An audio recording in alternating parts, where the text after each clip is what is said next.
In a shocking turn of events, the global car market has crashed, sending prices plummeting. But what does this mean for consumers, automakers, and the future of transportation? Stay tuned as we dive deep into the causes, consequences, and what happens next in this unprecedented crisis. The car market just hit a wall, and hard. Prices are falling across the board. From brand new electric SUVs to used commuter sedans, vehicles that once held their value like gold are suddenly worth thousands less. So what happened? Who's to blame? And is this a buyer's paradise or an industry collapse? Let's break it all down. It's not just a slump. It's a crash. A perfect storm of economic, industrial, and consumer shifts has turned the auto market upside down. According to the latest data, the average used car price is down nearly 15% from its 2022 peak. New car inventory is piling up at dealerships, something we haven't seen in years. Lease residuals are collapsing. Even electric vehicles, once commanding massive premiums, are being sold with heavy discounts. Let's start with the obvious: high interest rates. Central banks have jacked up rates to fight inflation. But that means auto loan payments have skyrocketed. Even a modest car can now mean a $700 a month burden. Unthinkable for many families already battling housing and food inflation. After years of chip shortages and supply chaos, automakers ramped up production, just in time for consumer demand to collapse. Now, they're stuck with lots full of vehicles no one wants, especially EVs that are expensive, unfamiliar, or lack charging infrastructure. EVs were supposed to be the future, and maybe they still are. But the EV adoption curve has hit a wall. People are holding onto their cars longer. Some are returning to public transport. Others are subscribing to car-sharing platforms. For Gen Z and younger millennials, car ownership isn't the goal it used to be. Buyers are finally seeing deals again, especially in the used market. But those who bought during the 2020 to 2022 price bubble, they're upside down on their loans. If you leased or financed at the peak, you could be in for a rough ride. Some are walking away. Others are stuck paying for years. Ford, GM, Stellantis, they're all slashing prices, offering incentives, delaying EV rollouts, or laying off workers. Tesla's margins are shrinking fast. Rivian, Lucid, and Fisker are burning cash. Even Toyota, the most conservative giant, is rethinking its production targets. The auto industry, a cornerstone of global economic activity, is currently experiencing seismic shifts that extend far beyond mere market dynamics. At its core, these changes are triggering profound economic and geopolitical ripple effects, reshaping not just manufacturing landscapes, but also international trade dynamics and strategic alliances. The rise of electric vehicles, EVs, has intensified competition among traditional automakers and tech giants alike, catalyzing a race for dominance in battery technology, charging infrastructure, and software integration. This technological leap forward has also laid bare vulnerabilities in supply chains, with dependencies on critical minerals like lithium and cobalt increasingly dictating global economic strategies and diplomatic engagements. Moreover, the transition to EVs is fundamentally altering geopolitical calculations. Countries rich in lithium reserves, such as Chile and Bolivia, are emerging as pivotal players, their geopolitical significance magnified by their ability to influence the global automotive supply chain. Simultaneously, traditional oil-producing nations are grappling with the implications of reduced demand for fossil fuels, prompting strategic diversification efforts and economic reforms aimed at mitigating reliance on hydrocarbon revenues. On the economic front, the auto industry's transformation is reshaping labor markets and industrial policies. The shift towards EVs necessitates significant retooling of manufacturing facilities and upskilling of workforce, posing challenges and opportunities for labor forces worldwide. Governments are under pressure to incentivize domestic production of EVs while balancing environmental concerns, industrial competitiveness, and job creation. Furthermore, the interplay between trade policies and technological innovation is reshaping alliances and trade agreements. The rivalry between established automakers in North America, Europe, and Asia is intensifying, driven by the imperative to secure market share in a rapidly evolving industry. Meanwhile, new entrants from China and other emerging markets are disrupting traditional market dynamics, challenging incumbents, and fostering a more multipolar global automotive landscape. In essence, the auto industry's evolution into the era of electric mobility is not merely a technological shift, but a catalyst for broader economic and geopolitical realignments. The outcomes of this transformation will resonate far beyond car showrooms, shaping the future of energy security, industrial competitiveness, and international relations in the decades to come. The U.S. industrial policy shift, particularly its aggressive push toward reshoring manufacturing and subsidizing clean technologies like electric vehicles, has sparked a significant backlash both domestically and internationally, with far-reaching consequences for the auto industry. Domestically, while initiatives like the Inflation Reduction Act, IRA, and CHIPS and Science Act were designed to revitalize American manufacturing and reduce reliance on foreign supply chains, they have also exposed deep structural tensions. Traditional automakers and suppliers are struggling to adapt to strict sourcing rules, high compliance costs, and accelerated EV transition timelines that disproportionately impact smaller firms and legacy operations. Labor unions, though broadly supportive of industrial revitalization, are voicing concerns about job displacement, wage erosion, and the offshoring of key EV components like batteries to non-unionized or foreign plants, undercutting the very promise of domestic revitalization. Internationally, U.S. industrial policy is triggering friction with key trading partners and allies. The protectionist elements of the IRA, particularly its domestic content requirements for EV tax credits, have drawn sharp criticism from the European Union, South Korea, and Japan, who view these policies as discriminatory and destabilizing to the rules-based global trading system. This backlash is prompting some countries to consider retaliatory measures or pursue carve-outs through bilateral negotiations, straining trade alliances at a time of heightened geopolitical uncertainty. Meanwhile, China, already ahead in the global EV race, is interpreting U.S. subsidies and trade barriers as a form of economic containment, accelerating its own decoupling strategies and state-backed industrial expansion.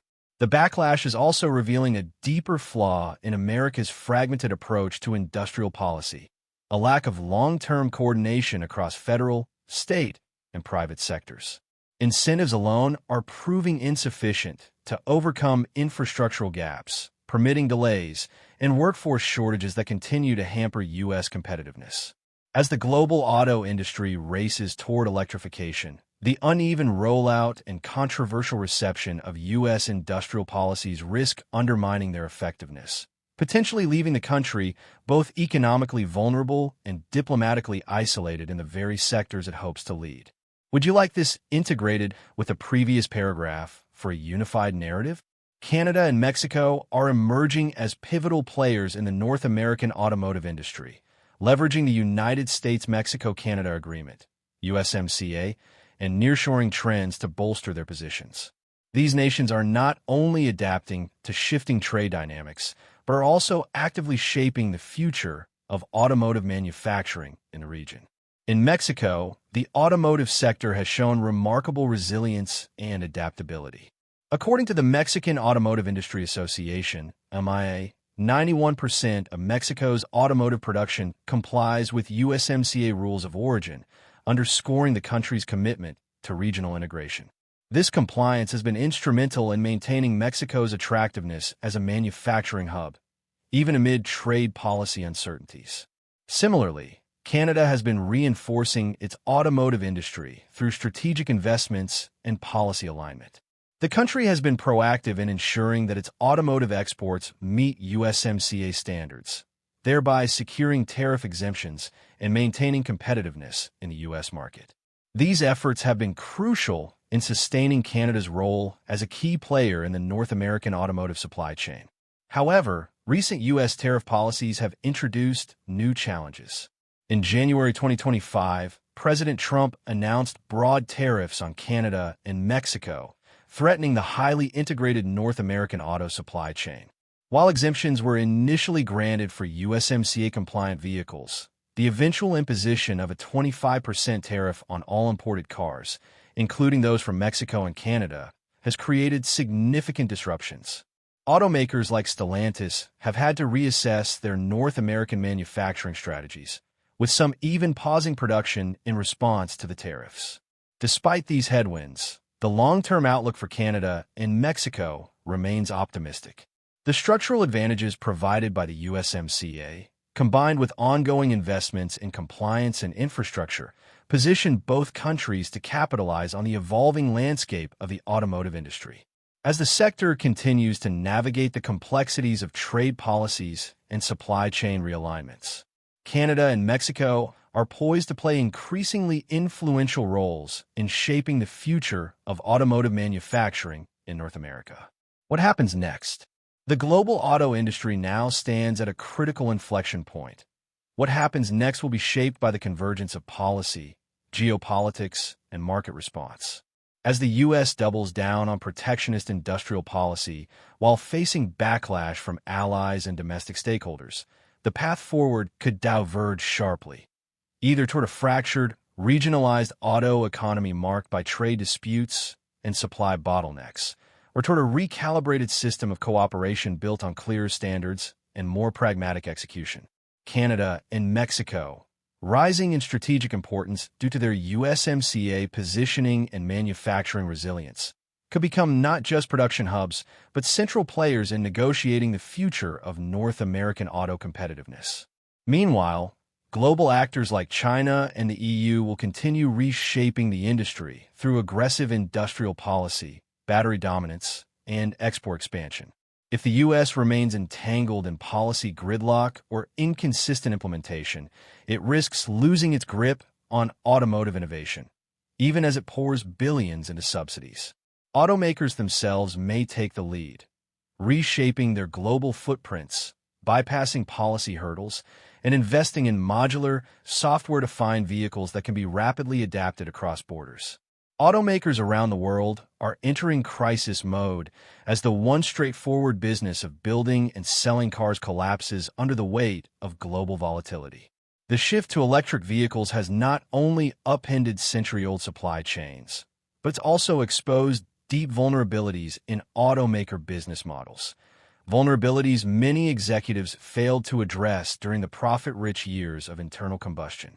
Now, with margins tightening, inventory swelling, and consumer demand softening in key markets, companies that once led the industry are slashing prices, freezing hiring, delaying launches, and, in some cases, shutting down production lines entirely. Legacy automakers face a brutal double bind. On one side, they're caught between massive capital investments in EV development and the slow, uneven adoption by consumers, especially in markets where infrastructure and affordability are still major obstacles. On the other, they're watching nimble, heavily subsidized Chinese EV makers flood global markets with cheaper, increasingly high-quality vehicles, threatening to undercut Western brands entirely. Even giants like Ford, GM, and Volkswagen are scaling back EV targets and reconsidering their product roadmaps, while companies like Stellantis and Nissan are in full retrenchment mode, pivoting back to hybrids or low-cost combustion vehicles in an effort to stay afloat. Meanwhile, the software revolution, promised to bring recurring revenue through subscriptions and connected services, has yet to materialize at scale, creating even more financial pressure. Recalls tied to software glitches and battery issues are rising, undermining consumer trust and adding to operational costs. Automakers that gambled on fast, full electrification are discovering that strategy may have been premature, while those that hedged with diversified portfolios are still facing margin compression and investor skepticism. Internally, there's growing panic. Cost-cutting, layoffs, plant closures. These are no longer strategic tweaks, but survival tactics. In boardrooms across Detroit, Stuttgart, Tokyo, and Seoul, the conversation has shifted from growth to endurance. The auto industry is no longer navigating a transformation. It's fighting through a slow-motion collapse of its old world, with no guarantee of stability in the new one. Consumer behavior is shifting faster than the auto industry can respond, and it's sending shockwaves through a sector built on decades-old assumptions. The era of brand loyalty, dealership visits, and the American dream of car ownership is eroding. Today's consumers, especially younger ones, are increasingly skeptical of taking on long-term auto debt, particularly for vehicles that are depreciating faster and costing more to insure, maintain, and power. In the face of economic uncertainty, soaring interest rates, and a glut of overpriced inventory, many are choosing to delay purchases, downsize to cheaper models, or exit car ownership entirely in favor of ride-sharing, transit, or even e-bikes and scooters. The EV transition, once sold as the future of driving, is now meeting resistance, not just due to infrastructure concerns, but because consumers are realizing that EVs often come with higher upfront costs, expensive insurance premiums, limited winter range, and complex charging logistics. The early adopter wave has crested. What remains is a skeptical middle market that isn't convinced the value proposition is worth the trade-offs. Even government incentives aren't moving the needle like they used to, with many buyers confused or disqualified by evolving tax credit rules tied to sourcing and assembly. There's also a deeper cultural shift underway. Car culture, once synonymous with freedom and status, is losing relevance in urban and younger demographics. The idea of a vehicle as a long-term asset is being replaced by expectations of tech-like upgrades, on-demand access, and seamless digital experiences. Yet the industry continues to push outdated product cycles and bloated lineups that don't reflect this new consumer mindset. Instead of meeting people where they are, automakers are clinging to legacy pricing models, premium trims, and size inflation, strategies that are turning off potential buyers and fueling the glut of unsold vehicles piling up on dealer lots. The electric vehicle boom is hitting a hard ceiling. After years of rapid growth, the EV market is now showing clear signs of saturation and a looming demand plateau, especially in mature economies like the US, Europe, and China. The early wave of enthusiastic adopters, wealthier buyers drawn to performance, tech, and environmental status, has mostly been exhausted. What remains is a broader, more price-sensitive mainstream audience that's proving far harder to convert. Despite record levels of production, inventory is piling up, incentives are growing more aggressive, and sales targets are being quietly revised downward across the board. One core issue is that the EV market has outpaced real-world infrastructure and consumer readiness. Charging access, especially for apartment dwellers and rural drivers, remains inconsistent. Battery degradation concerns, winter range drops, slow charging speeds, and poor reliability from newer EV models have added friction. On top of that, automakers have prioritized high-margin luxury EVs rather than the affordable models needed to reach mass-market buyers, creating a product mismatch that's stalled momentum. Globally, signs of stress are becoming undeniable. In China, once the epicenter of EV growth, aggressive overproduction has led to brutal price wars and collapsing margins, even for industry leaders like BYD. In Europe, new regulations and tighter household budgets are cooling enthusiasm. In the US, a growing political backlash against EV mandates, mixed messaging from automakers, and high financing costs are dampening demand. Inventory days for EVs are now often double those of gas-powered cars. This isn't the collapse of the EV market, but it is the end of the first phase of growth. Without a major shift toward affordability, charging reliability, and consumer trust, EV adoption risks stalling out. The promise of electrification remains, but the path forward will require more than innovation. It will require humility, recalibration, and a better understanding of what real consumers actually want and need. The global auto industry is now drowning in its own overproduction, a crisis born of miscalculated optimism, cheap capital, and a race to scale that ignored the warning signs of slowing demand. In their scramble to dominate the EV space and recover post-pandemic market share, automakers dramatically ramped up production across all segments: electric, hybrid, and even traditional gas-powered vehicles. But the buyers never showed up in the numbers expected. As a result, dealer lots are overflowing, warehouses are maxed out, and manufacturers are quietly halting production lines to avoid deeper financial damage. This inventory glut is especially severe in the EV segment, where unsold vehicles are lingering on lots for 60, 90, even 120 days. But it's not limited to electric models. Gas-powered SUVs and trucks, once guaranteed profit engines, are also stacking up as consumer budgets tighten and loan approvals decline.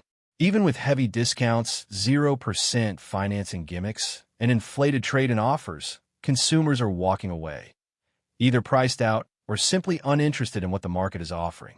Behind the scenes, panic is setting in. Automakers are offering unprecedented dealer incentives, cutting shifts at plants, and delaying new model launches. Used car values are plummeting as the market corrects from pandemic-era highs, adding further deflationary pressure.